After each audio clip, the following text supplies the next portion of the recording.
Raj, it's all yours. Good morning. I bring greetings from India, and at the first instance, like to congratulate Dr. Sanjay for getting a robo here. So, without further delay, let's get into the topic. Which platform is the best for robotic surgery? It's a very difficult question to answer. So, I am a faculty for all the 4 robotic platforms now available extensively. Center one, yeah, thank you. And there's no disclosure of conflict of interest for this presentation as such. So what makes an ideal robotic platform?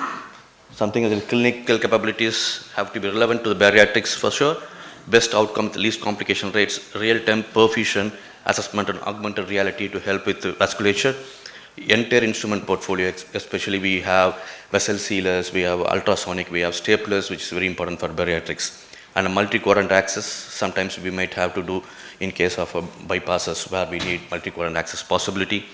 Entire gamut of procedures and specialties has to be done on a single platform if possible. It should be economical and with operational ease. Of course, there should be wider training protocols and shorter learning curve wherever possible.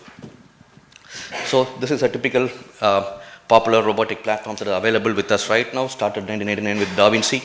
Right now we have the XI, then we have the CMR which come in 2018, then we had Medtronic which was launched in 2021, and certainly from 22 there are other big platforms. SSI Mantra 1 and 3 system came in, then Da Vinci X5 came in last year, and now we have a Merrill Robo and then the Medbot from China. All are in clinical practice right now.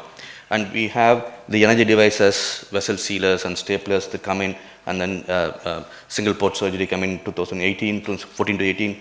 Then we have other companies also launch the staplers and systems. So it's getting pretty competitive right now. So when it comes to choosing a platform, you should talk about what are the various principles of each platform. So we have the surgeon console, patient cart, and the control hub as the 3 mechanisms in which we have a closed and an open console, a multi-arm and independent arm patient cart, as well as a vision cart alone or integrated cart with all energy sources. When it comes to the surgeon console, we have a closed console and open console. Closed console or the immersive console is from Da Vinci, and most other platforms are open console where we have the goggles to work on it. When it comes to trying to find which is better for you, when it comes to the features, we talk about depth perception. There is an excellent depth perception if it's a Da Vinci because we feel like we are inside the field to operate because it's so close to the eye, whereas because you goggle, there is something called visual accommodation conflict. So we see a different monitor with a goggle, so the distance is not as good as it, so the field of vision is not good. So good to moderate depth perception and distance control, whereas excellent with a closed console. Situational awareness, however, it's pretty low when it comes to closed console because we don't know what is happening around you, which is very good. So conversion from an open surgeon or lab surgeon to a robotic surgeon is much easier in an open console. And of course, precision is very high because of so much of a closeness you see in the closed console, which is high but not as good as closed. Cognitive load, we have a very, very lower cognitive load for converting a 3D into a good perception for surgery. So you can do a much, much longer surgery if you are having a closed console than an open console. And over communication, of course, it is indirect communication with mic and everything. If it is a closed control, directly can be communicating to open console.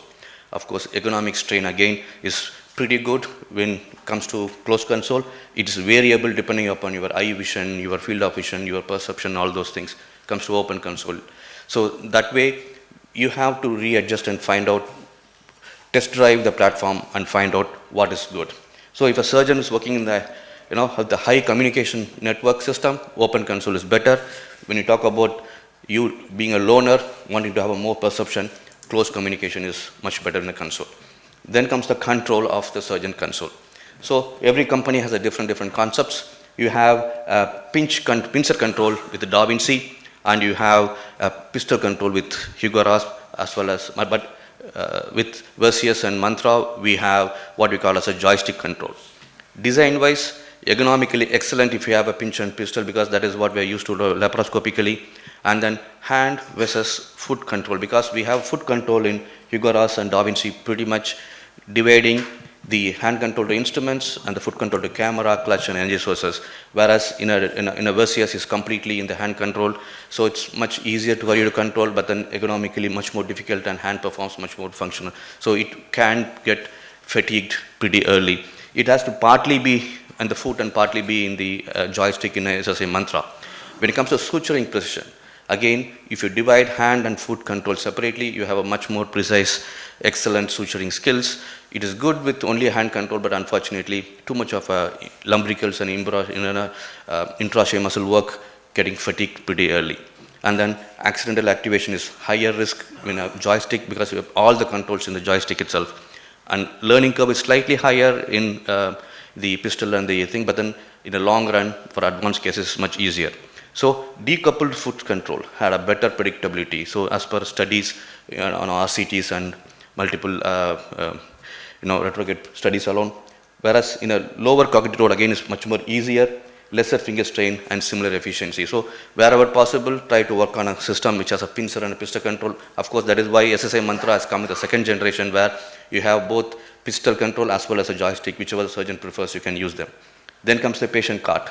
So where we have to work on what is principle of integrated or coordinated movements, which has to be easier and scalable, as well as multi-arm and independent arm, try to find out which suits bariatric pretty well. Comes to cart dynamics, as per plenty of studies available, feature-wise, docking type, it's a fully reversible docking type, it's a multi-arm. So what happens, the arm comes behind the organ, goes towards the organ, so it's a reverse docking. The problem with reverse docking is you can operate only through one plane, either a plane above or plane below the plane of the camera. And docking time is pretty short because it's much more easy to dock. Time consuming when it comes to independent arms. Ergonomic wise, legs flexible. So for a single or a biquadrant surgery, this is amazing.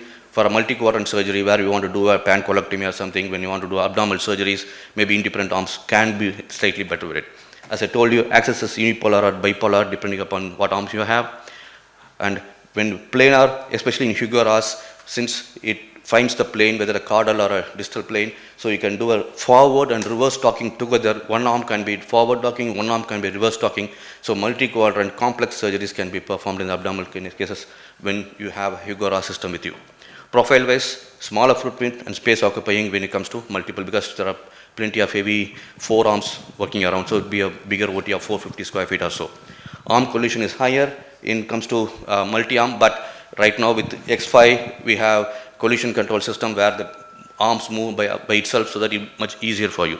Procedure-wise, more complex abdominal surgeries are beautiful with independent arm.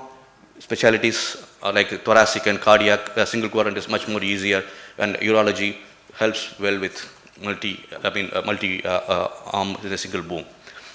Interestingly, this is where the huge difference lies in this robotic surgery, especially when it comes to abdominal surgeries or bariatrics. We want to replicate the human arm, which is a 1 meter, but unfortunately the problem is because we are operating from a farther distance using a robo, you should have at least 2 meters. So everything it should be bijunctional. So from the shoulder offset is about 200 mm. There is no shoulder offset available with the CMR. It is available in all other systems. So it is going to be much easier to access the area where we are going to put a port. Again, we have bijunctional forearm, arm and forearm in all the other, which doesn't have in a CMR system. But the most important thing, what we call this one, is a parallelogram mechanism. What does it mean is where the instrument is fixed on a fulcrum, so everything moves around the fulcrum, but instrument exchange, go in and come out. You can easily bring instrument out and put other instruments when you have this mechanism, whereas in a CMR, it's a software based. So what happens is every time you take out, the fulcrum is dismantled and reintroduce the fulcrum and reintroduce the instrument. So it is cumbersome, and that's why it's losing popularity, especially when it comes to surgeries where we have to exchange instruments frequently.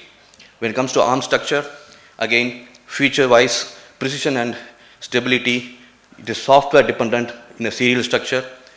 In a parallelogram structure, it is completely superior because it is mechanical RCM, and accessibility is sweet spot is constraint is possible, so that sometimes you might have a difficulty in operating, whereas it is patient-specific superiority is there in case of a parallelogram mechanism, and then software dependent completely here, and then it is best for the generalized procedure.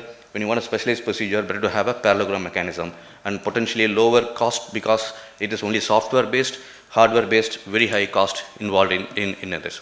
Comes to the control hub. Again, we have a vision card where we have monitor, processing system alone, or nowadays we have insufflation, energy devices, everything all in one. But when it comes to armamentarium in a bariatrics, you should have an armamentarium. Without a stapler, without an energy device, it becomes two surgeons operating, and a robotic surgeon basically is just an assistant holding and bedside surgeon operating. So for this reason, better to have a robo which has all the armamentarium, especially energy sources, vessel sealer, and stapler with it. Along with, when you talk about that, right now Da Vinci is the only system which has, SSI Mantra has come out with it, but otherwise, I will say if you want to do a true robotics, Da Vinci as of now, better for the bariatric surgery. Again, all this high BMI patients is much more useful when you have a multi-arm system. So, depends. If energy sources are pretty much available, now Hugo Ross has brought in the ligature with it, so except stapler, everything is available with that as well. Multi-arm, multi-quadrant surgeries are much more possible. When you synchronize everything performance into one, Da Vinci has an established benchmark with unmatched clinical volume and long-term data available, but the problem is with the higher cost and the higher overall footprint. Hugo Ross is modular and scalable, comparable with strong outcome, but very early data and poor instruments. Right now they have ligature, they don't have stapler, so without that it becomes two surgeons operating, so it became a robo-assisted lap surgery and not a true robotic surgery. When it comes to VCS, flexible like laparoscopy, multi-quadrant possibility is there, but very, very small front bit is good, but then conversion rates also is very, very high, limited dexterity as well as software dependent stability, making it very unpopular with the bariatric surgery. Mantra again, cost effective, low cost, but thing is very limited resources available, limited studies available, but then it is coming close to it. When it comes to specialty based, we see every possible specialty is done with a Da Vinci. Hugo Ross, again, urology, gynecology, general colorectal are pretty common.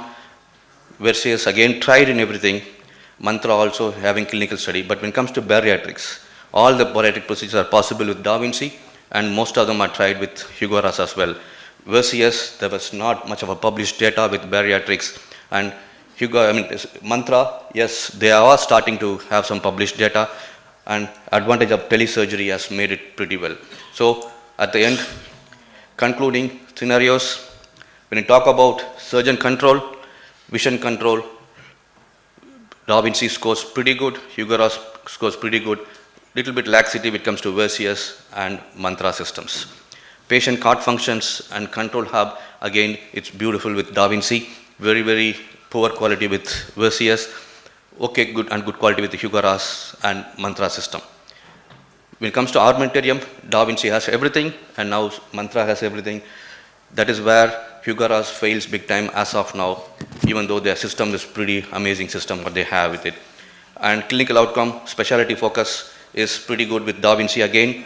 Setup and revenue source is very high with Da Vinci. Everything else is a little bit cheaper with it. Overall significance as of now, Da Vinci is the only source where we want to talk about robotic bariatrics with a good volume. Of course, Hugo Ross and Mantra coming close, with stapler coming in, maybe they might challenge Da Vinci in a big way. Thank you.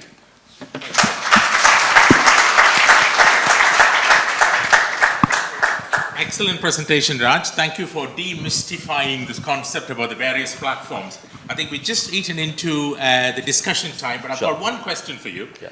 As an expert in this field, and you've shown how clearly that Da Vinci has probably got the first mover advantage in this, if you were asked, how are you going to work with hospital management, with probably non-clinicians who will be driven by the cost and the economic angle to prove this point, at least for the next 5 or 10 years? Yeah, so there are plenty of studies that has been published. So when you want to talk about center where we have more of a general surgical practice, we can go for a software-based robotic system, which is very cheaper, which is CMR, or an economical system like Mantra, or when you talk about non-stapler and non-energy source division like urology, gynecology, where we can manage with monopolar and with bipolar coagulation itself, then we can go with any platform what you want to choose. But you want to get into advanced work like surgical oncology, bariatrics, transplants, as of now, there is no other platform that is comparable to Da Vinci. Thank you. That's where it is. That's very clear. Thank you.